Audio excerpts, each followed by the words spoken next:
When I lost my heart dog Red, people said to me, time heals. Don't worry about it. But they never told me what to do in those days when I could barely breathe. So these are the 7 steps I wish I had known sooner. Steps that actually help you start to heal. Number one, sorry if I refer to my notes. I don't want to forget any of these because they're important and they will help you. Don't let anyone tell you how to grieve. Everybody grieves differently.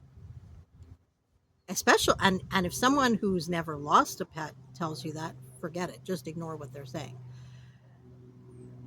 People grieve for different amounts of time. They grieve differently. Some people can still smile. It doesn't mean they're not absolutely miserable.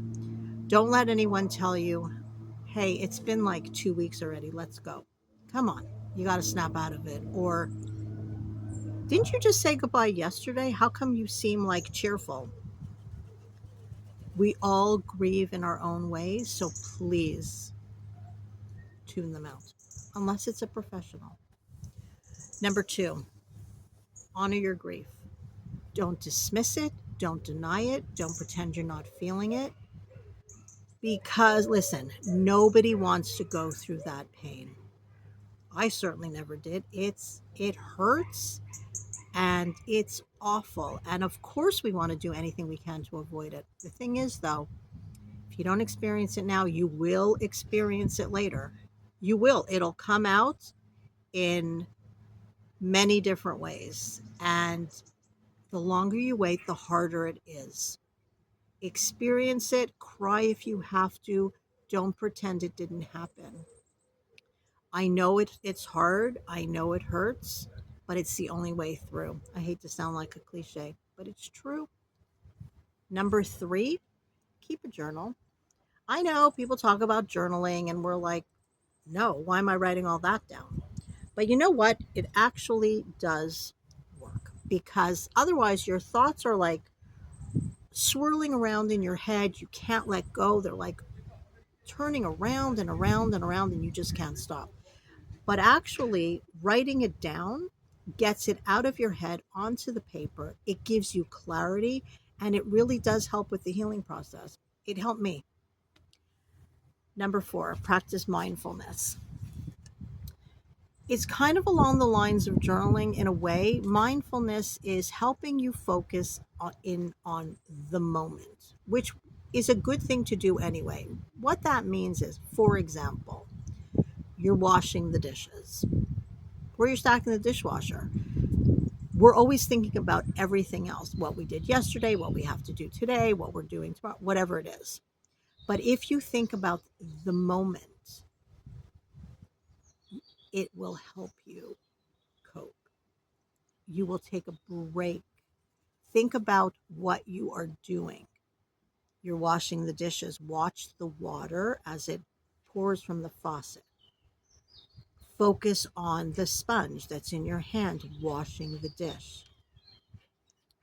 Try it. Even if you can manage just a second of focus, that's great. That is great. Keep practicing, and you will build up that ability to be mindful and live in the moment, which is really how we should be living anyway. No? Number five, create a memorial. Now, again, that will look different for lots of different people. Some people they have like a paving stone engraved for their path, their garden path. You can plant a tree. You can create a scrapbook. Many shelters offer plaques, whether on a wall or also like a paving stone you can buy in memory of your pet. There are so many things that you could do to what one of the things I did actually was I created a resource center in memory of a dog that was killed by a vet. That's another story. I have a video on it. I could put a link to it. And I created a free resource center for people that had dogs and cats. And I would set up like in the local library and they can come and ask for advice. I mean, it doesn't have to be and I put it in her name, Safi Pearson. So it doesn't have to be anything like that. It could be as big or as small as you'd like it, just whatever is meaningful for you.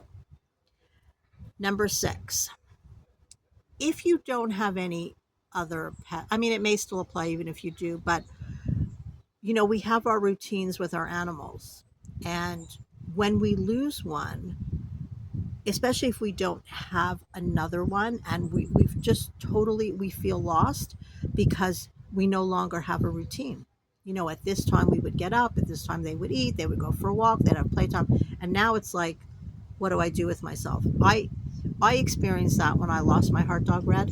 Even though I had another dog, um, she required a lot more attention. I mean, they get my full attention, but she was on lots of different medications and she had to go out more often.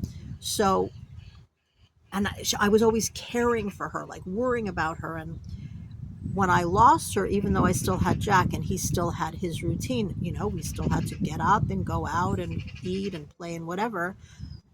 I still noticed that there was something missing, and it took a while.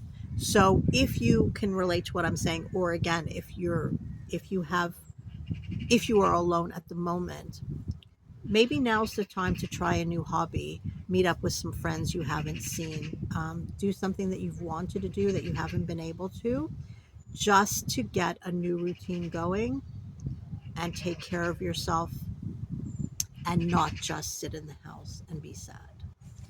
The last point, and it's certainly not the last in terms of importance, is find support. I literally didn't even know that such a thing existed when I first had animals. When I had cats before I had dogs, I had no idea.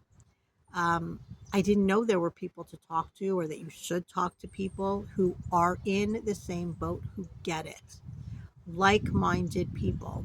Whether that's finding um, a pet loss specialist, as I am, or joining a local support group, whether it's in person or online, or starting one if there isn't one in your area. But having an outlet and talking to people who understand is so important in the healing process.